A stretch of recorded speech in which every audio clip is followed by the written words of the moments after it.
Hey everyone, Suzi here, and today we're playing King Arthur Legends Rise. For today's video, we're going to showcase a team for Gorgos. We're talking the Burning Land, Stage 10, the final stage.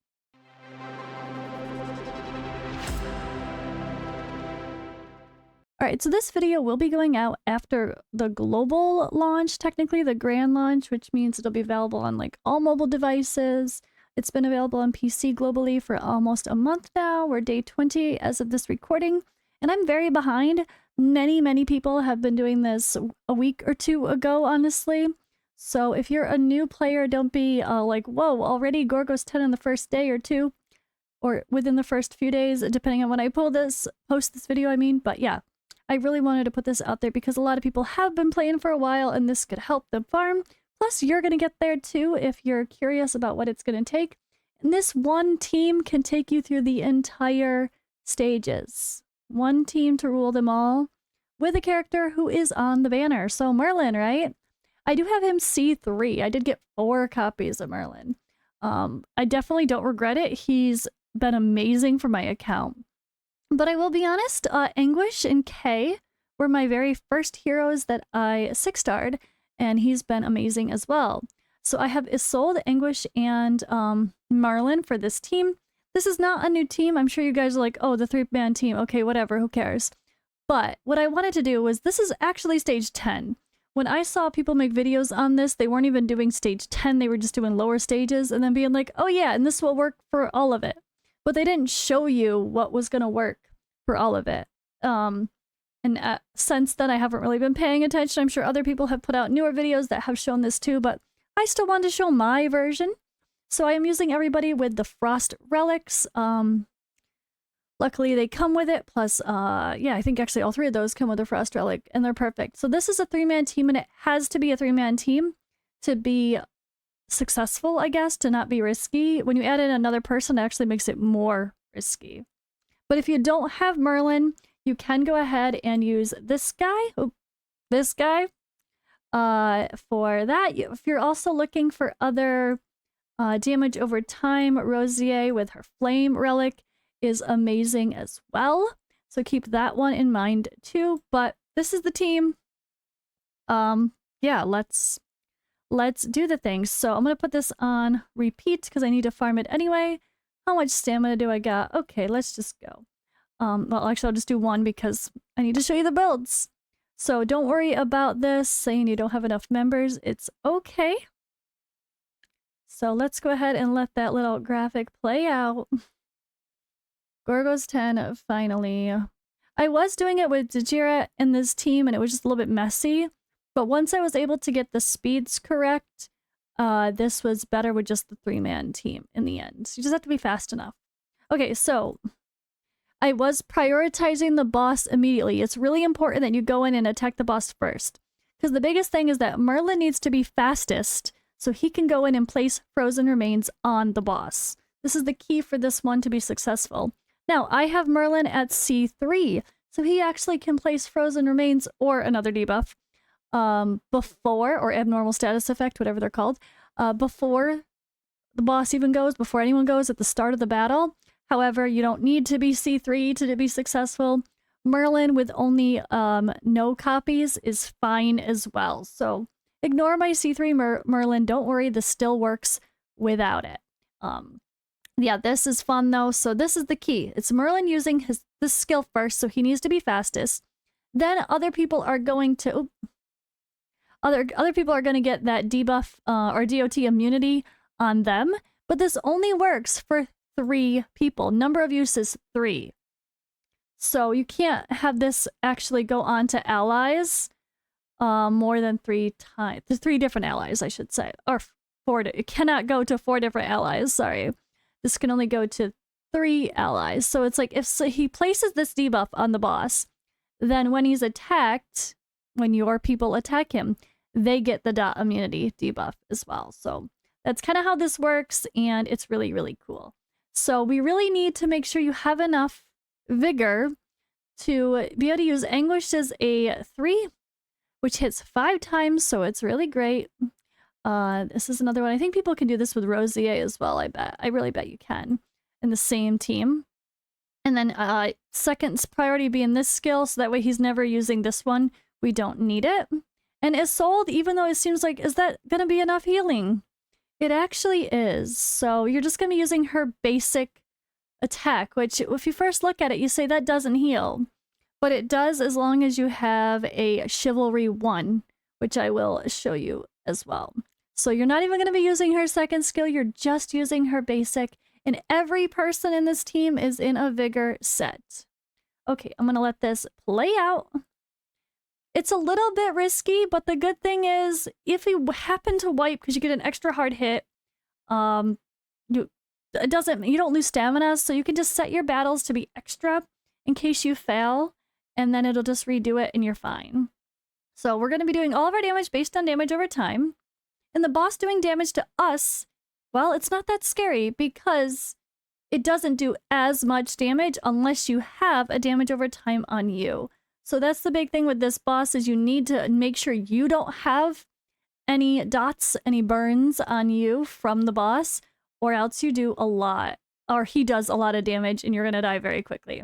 So I've done this a few times, and depending on who he hits, some people die. Look at that extra hard hit on his soul. She's almost dead already. And then there's been other times I've ran this, and I tried it a bunch of times, and no one died at all. Or like the very last couple hits, Isolde or someone, or like, I think Merlin died once. It's like a little bit risky, but it's been completely successful so far. But I could see if Isolde accidentally takes a little bit too hard of a hit, it's a bit risky. But that's just a matter of stats. And so, like, she died now, but that's totally fine. We don't need her for the last couple rounds. The boss is gonna die from the damage over time anyway. And oh no, did we fail? And Anguish should not have gotten that burn though, so that was really weird. He should not have gotten that burn. So maybe we missed landing Frozen Remains from Merlin. That's always a chance if your accuracy isn't high enough to miss landing Frozen Remains, and that's a bad RNG, but not usually the case. But that's the team. That is the team. It's those 3 heroes, and that's it. I don't know who was the first person to come up with it.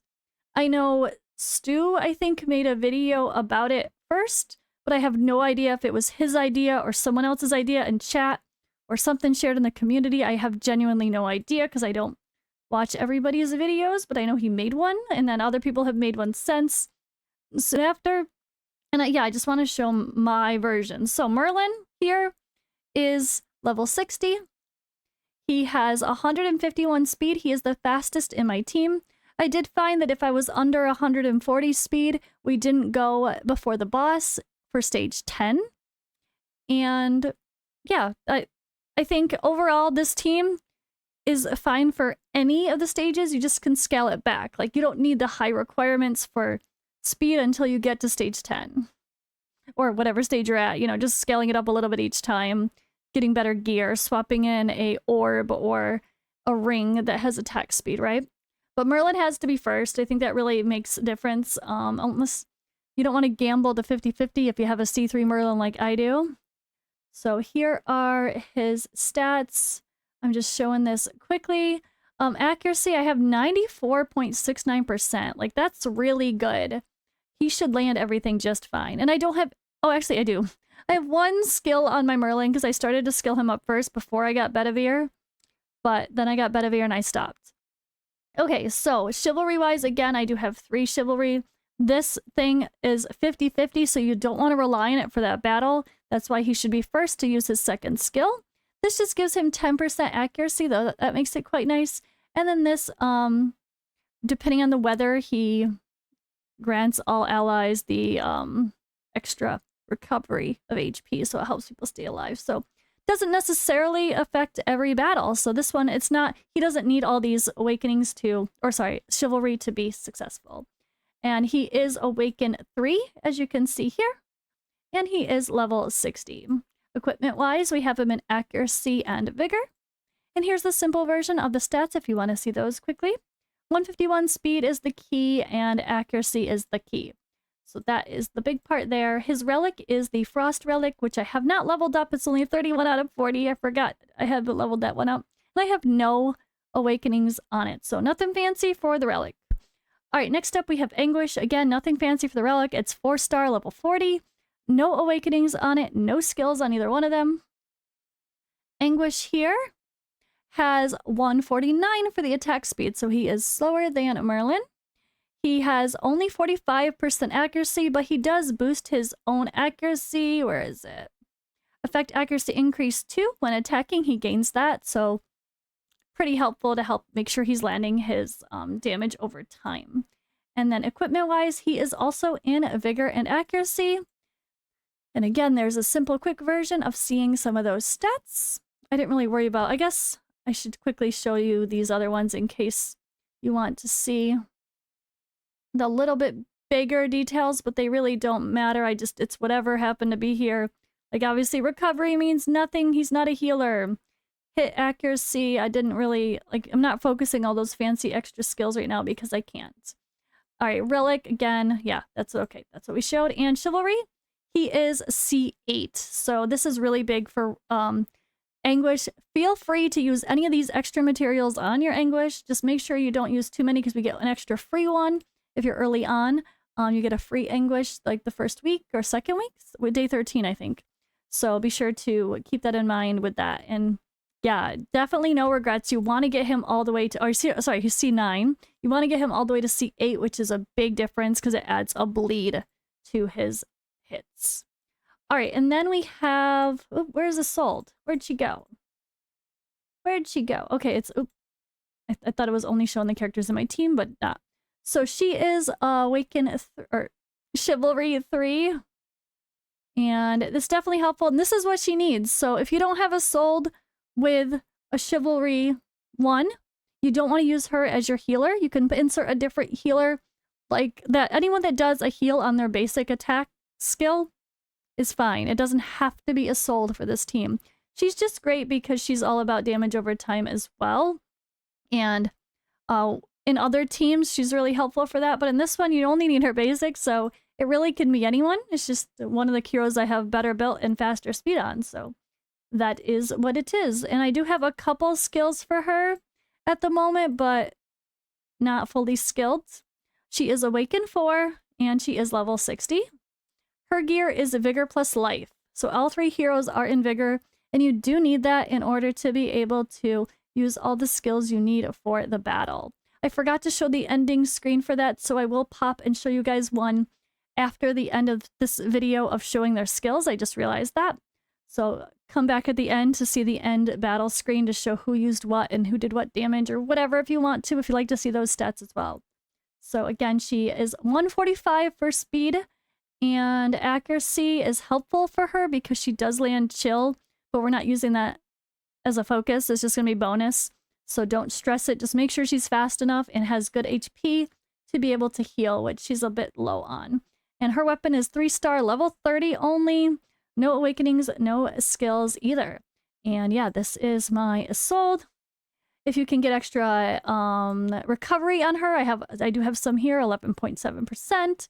It's definitely helpful, but yeah, anyone that has a basic attack with a heal, which is like all the healers really, you probably could use as well. Just pay attention to the artifact. You want to use the frost ones if you can. But all right, guys, I'm going to quickly show that end screen of a battle. But that's been all for this video. Hope it was helpful. Thank you for watching, and I will see you in the next one. All right, and here we go. There is the basic display of stats, the offense, which of course is Anguish, defensive stuff, a mixture of everything, and the skills used. It's all about that awaken. Skill 3 from Anguish, so this is perfect. This is how you know you had enough vigor. Before I put a vigor set on my Merlin, I was having Anguish use the basic attack more often.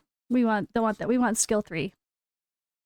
And this, of course, was most important and the only thing we needed for Merlin, which he used it, so that's good. And same thing here. This is exactly what you want to see for the skill page.